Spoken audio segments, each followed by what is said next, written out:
ताशी 46 किलोमीटर वेग, 80% कमी ऊर्जा वापर, 0 कार्बन उत्सर्जन, आवाज रहित, प्रदूषण मुक्त प्रवास. मुंबईत दाखल पहिली वॉटर मेट्रो. तुम्हाला मुंबईतून नवी मुंबईत जायचं असेल किंवा कळव्याहून वसई विरारला जायचं असेल किंवा कल्याणहून थेट मुंबई गाठायची असेल तर यापैकी कोणताही प्रवास तुम्ही अवघ्या 30 मिनिटात करू शकणार आहात.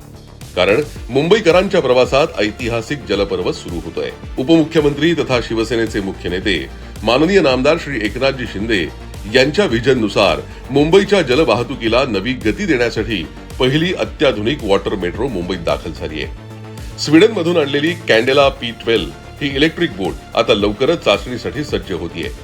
अत्याधुनिक हायड्रोफॉइल तंत्रज्ञानामुळे ही बोट पाण्यावर तरंगत असल्यासारखी धावते आणि प्रवाशांना अधिक आरामदायी अनुभव देते.